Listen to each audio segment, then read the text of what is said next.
ಇಲ್ಲಿ ನೀವು ಈ ರೀತಿ ಮಾರ್ಕ್ ಮಾಡಿಕೊಂಡು ಕಟ್ ಮಾಡ್ಕೊಂತು ಅಂತಂದರೆ ನಿಮಗೆ ಬ್ಲೌಸಲ್ಲಿ ಫಿಟ್ಟಿಂಗ್ ಅನ್ನೋದು ಕರೆಕ್ಟಾಗಿ ಬರುತ್ತೆ. ಯಾವುದೇ ರೀತಿ ಭುಜ ಅನ್ನೋದು ಜಾರೋದಿಲ್ಲ.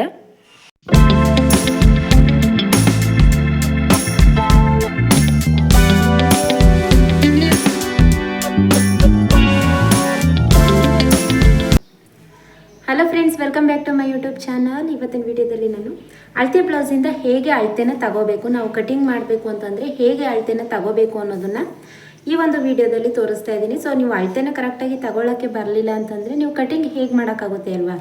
ಹಾಗಾಗಿ ಏನು ಮಾಡ್ತಾ ಇದ್ದೀನಿ ಅಂತಂದರೆ ಸ್ಟೆಪ್ ಬೈ ಸ್ಟೆಪ್ ಹೇಗೆ ಅಳತೆ ಬ್ಲೌಸಿಂದ ತಗೊಳ್ಳೋದು ಅಂತ ಅಂದ್ಬಿಟ್ಟು ಇವಾಗ ತೋರಿಸ್ತೀನಿ ನೋಡಿ. ಫಸ್ಟ್ ನೀವು ಅಳತೆ ಬ್ಲೌಸಲ್ಲಿ ಎದೆ ಸುತ್ತಳತೆನ ನೋಡ್ಕೋಬೇಕು. ಎದೆ ಸುತ್ತಳತೆನ ಹೇಗೆ ನೋಡ್ಕೊಳ್ಳೋದು ಅಂತಂದರೆ ಉಕ್ಸ್ಪಟ್ಟಿ ಕಡೆ ತಗೋಬೇಕು.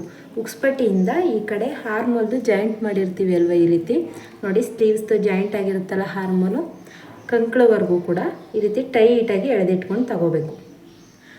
ನೋಡಿ ಈ ರೀತಿ ತಗೋಬೇಕು. ಈಗ ಇದು 9 ಇಂಚಿದೆ, 9 ಇಂಚನ್ನು 4ನೇ ಭಾಗ ತಗೊಂಡ್ರೆ ನಿಮಗೆ 36 ಎದೆ ಸುತ್ತಳತೆ ಬ್ಲೌಸ್ ಆಗಿರುತ್ತೆ. ಇದು ಫಸ್ಟ್ ಸ್ಟೆಪ್ ಬಂದು ಇದು. ನೆಕ್ಸ್ಟ್ ಸ್ಟೆಪ್ ಬಂದು ಫಸ್ಟ್ ಈಗ ಎದೆ ಸುತ್ತಳತೆನ ಮಾರ್ಕ್ ಮಾಡ್ಕೊಂಡ್ರಿ ಅಲ್ವಾ, ಅದಾದ ನಂತರ ನೆಕ್ ವಿಡ್ತ್ನ ನಾವು ಇವಾಗ ಕಟಿಂಗ್ ಮಾಡುವಾಗಲೂ ಅಷ್ಟೇ ಎದೆ ಸುತ್ತಳತೆ ಆದಮೇಲೆ ನೆಕ್ಸ್ಟ್ ಈ ನೆಕ್ ವಿಡ್ತ್ನ ಇಡ್ತೀವಿ. ನೆಕ್ ವಿಡ್ತ್ನ ಏನು ಮಾಡಬೇಕು ಅಂತಂದರೆ ಈ ರೀತಿ ಬ್ಲೌಸಲ್ಲಿ ತಗೋತಾ ಇದ್ರು ಮೊದಲು. ಸೊ ಈಗ ಆ ರೀತಿ ತಗೋಬೇಡಿ. ಯಾಕಂತಂದರೆ ಒಬ್ಬರೊಬ್ಬರು ಕಟಿಂಗ್ ಮಾಡುವಾಗ ಬ್ರಾಡಾಗಿ ಕಟ್ ಮಾಡಿರ್ತಾರೆ, ಇಲ್ಲ ಅಂತಂದರೆ ಸ್ವಲ್ಪ ಚಿಕ್ಕದಾಗಿ ಕಟ್ ಮಾಡಿರ್ತಾರೆ, ಸುಮಾರು ಥರ ಕಟ್ ಮಾಡಿರ್ತಾರೆ. ಅದಕ್ಕೆ ಏನು ಮಾಡಿ ಅಂತಂದರೆ ಫಾರ್ಮುಲಾ ಪ್ರಕಾರ ನೀವು ನೆಕ್ ವಿಡ್ತ್ನ ತಗೊಳ್ಳಿ. ಇವಾಗ ಇದು 36 ಎದೆ ಸುತ್ತಳತೆ ಇದೆ ಅಂತಂದರೆ ಇದಕ್ಕೆ 2.25 ಇಂಚು ನಾವು ನೆಕ್ ವಿಡ್ತ್ನ ಇಟ್ಕೋಬೋದು.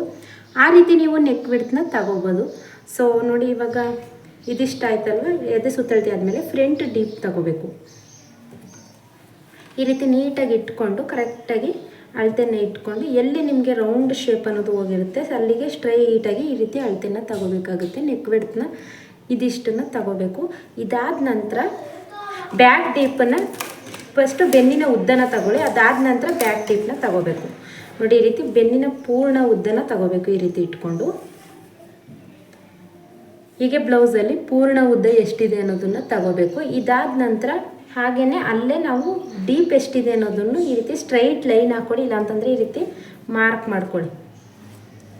ಈ ರೀತಿ ಸ್ಟ್ರೈಟಾಗಿ ಒಂದು ಮಾರ್ಕ್ ಮಾಡ್ಕೊಳ್ಳಿ. ಮಾರ್ಕ್ ಮಾಡ್ಕೊಂಡಾದಮೇಲೆ ಇಲ್ಲಿ ಟೇಪ್ ಇತ್ತು ಅಂತಂದರೆ ನಿಮಗೆ ಕರೆಕ್ಟಾಗಿ ಅಳತೆ ಅನ್ನೋದು ಪಕ್ಕ ಸಿಗುತ್ತೆ. ಸೊ ಇದು ನಿಮಗೆ ಗೊತ್ತಾಯಿತು ಅಂತ ಅನ್ಕೋತೀನಿ. ಇದಾದ ನಂತರ ಸ್ಲೀವ್ಸ್ದು ಲೆಂತ್ ಎಷ್ಟಿದೆ ಅನ್ನೋದನ್ನು ತಗೋಬೇಕು. ನೋಡಿ ಈ ರೀತಿ ಸ್ಲೀವ್ಸ್ದು ಲೆಂತ್ ಎಷ್ಟಿದೆ ಅಂತ ತಗೋಬೇಕು. ಇದಾದ ನಂತರ ಭುಜನೂ ಕೂಡ ತಗೋಬೋದು. ಇಲ್ಲಾಂತಂದರೆ ನೀವು ಫಾರ್ಮುಲಾ ಪ್ರಕಾರ ಇಡ್ತೀರಾ ಅಂತಂದರೆ ಫಾರ್ಮುಲಾ ಪ್ರಕಾರ ಕೂಡ ತಗೊಂಡು ಇಟ್ಕೋಬೋದು. ಅದು ಕೂಡ ನಿಮಗೆ ಕರೆಕ್ಟಾಗಿ ಬರುತ್ತೆ.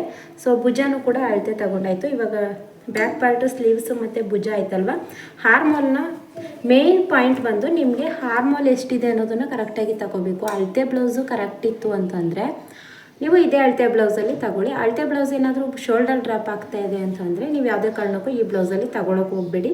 ಯಾಕಂದರೆ ಅದನ್ನು ನೀವು ಫಾರ್ಮುಲಾ ಪ್ರಕಾರ ಯಾವ್ಯಾವ ಅಳತೆಗೆ ಎಷ್ಟೆಷ್ಟು ಹಾರ್ಮೋಲ್ ಇಡಬೇಕು ಅಂತ ಅನ್ನೋದನ್ನು ನೀವು ಇಟ್ಕೋತಾ ಹೋಗಬೇಕಾಗುತ್ತೆ. ಯಾಕಂತಂದರೆ ಅಳತೆ ಬ್ಲೌಸಲ್ಲಿ ಇದು ನಿಮಗೆ ಚಿಕ್ಕದು ಮಾಡ್ತು ಅಂತಂದರೆ ನಿಮಗೆ ಶೋಲ್ಡರ್ ಡ್ರಾಪ್ ಆಗುತ್ತೆ, ದೊಡ್ಡದು ಮಾಡ್ತು ಅಂತಂದರೆ ನಿಮಗೆ ರಿಂಕಲ್ಸ್ ಬರುತ್ತೆ.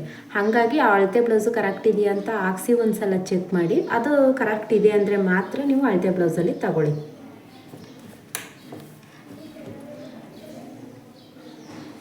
ನೋಡಿ ಈ ರೀತಿ ಇಟ್ಕೊಂಡು ಇದು ಅಳತೆ ಬ್ಲೌಸ್ ಕರೆಕ್ಟ್ ಇದೆ, ಹಾಗಾಗಿ ನಾನು ಇದರಲ್ಲೇ ತಗೋತಾ ಇದ್ದೀನಿ. ಈ ರೀತಿ ಸ್ಟ್ರೈಟ್ ಒಂದು ಲೈನ್ ಹಾಕ್ಕೊಳ್ಳಿ. ಸ್ಟ್ರೈಟ್ ಲೈನ್ ಹಾಕೊಂಡಾದ್ಮೇಲೆ ಎಷ್ಟಿದೆ ಅನ್ನೋದನ್ನು ಕರೆಕ್ಟಾಗಿ ಮಾರ್ಕ್ ಮಾಡ್ಕೋಬೇಕು. ಇದಿಷ್ಟು ಗೊತ್ತಾಯಿತು ಅಂತ ಅನ್ಕೋತೀನಿ. ಇವಾಗ ಇದಿಷ್ಟು ನಾವು ಮಾರ್ಕ್ ಮಾಡ್ಕೊಂಡಾದ್ಮೇಲೆ ಏನು ಮಾಡ್ಬೋದು ಅಂತಂದರೆ ಭುಜದಿಂದ ಈ ರೀತಿ ನಾವು ಬೆಲ್ಟ್ ಪಟ್ಟಿನ ಅಟ್ಯಾಚ್ ಮಾಡಿರ್ತೀವಿ ಅಲ್ವ, ಇಲ್ಲಿ ಈ ರೀತಿ ಬೆಲ್ಟ್ ಪಟ್ಟಿ ಅಟ್ಯಾಚ್ ಮಾಡಿರ್ತೀವಲ್ಲ ಅಲ್ಲಿವರೆಗೂ ಈ ರೀತಿ ಮಾರ್ಕ್ ಮಾಡ್ಕೋಬೇಕು. ನೋಡಿ ಈ ರೀತಿ ಟೈಟಾಗಿ ಎಳೆದಿಟ್ಕೋಬೇಕು. ಎಳೆದಿಟ್ಕೊಂಡಾದ್ಮೇಲೆ ಅಲ್ಲಿಗೆ ಮಾರ್ಕ್ ಮಾಡ್ಕೋಬೇಕು. ಸೊ ಇವಾಗ ಇದಿಷ್ಟು ಮಾರ್ಕ್ ಮಾಡ್ಕೊಂಡಾದ್ಮೇಲೆ ನಾವು ಆ್ಯಸ್ ಇಟ್ ಈಸ್ ಬೆಲ್ಟ್ ಪಟ್ಟಿನ ಯಾವುದೇ ರೀತಿ ಮಾರ್ಕ್ ಬೇಡ, ಎಲ್ರಿಗೂ ಕೂಡ ಒಂದೇ ಅಳತೆ ಕಟ್ ಮಾಡ್ಕೋಬೋದು. ಚೆಸ್ಟ್ ಜಾಸ್ತಿ ಇದ್ದವ್ರಿಗೆ ಕಡಿಮೆ ಕಟ್ ಮಾಡಿ, ಚೆಸ್ಟ್ ಕಡಿಮೆ ಇದ್ದವ್ರಿಗೆ ಇದನ್ನು ನಾರ್ಮಲಾಗಿ ಕಟಿಂಗ್ ಮಾಡ್ಬೋದು. ಇದರಲ್ಲಿ ಯಾವುದೇ ರೀತಿ ಅಳತೆಯನ್ನು ತಗೊಳ್ಳೋಂಥ ಅವಶ್ಯಕತೆ ಇರೋದಿಲ್ಲ. ಸೊ ಇದಿಷ್ಟು ನಮಗೆ ಬ್ಲೌಸಲ್ಲಿ ಅಳತೆ ತಗೊಳ್ಳೋದಾಯಿತು. ಇದಿಷ್ಟು ನಿಮಗೆ ಗೊತ್ತಾಯಿತು ಅಂತ ಅನ್ಕೋತೀನಿ. ಇದರಲ್ಲಿ ಏನೇ ಡೌಟ್ಸ್ ಇದ್ದರೂ ಕೂಡ ನಮಗೆ ಕಮೆಂಟ್ ಮಾಡಿ ತಿಳಿಸಿ. ವಿಡಿಯೋ ಹೆಲ್ಪ್ ಆಯಿತು ಅಂತಂದರೆ ವಿಡಿಯೋಗೊಂದು ಲೈಕ್ ಮಾಡಿ. Thank you.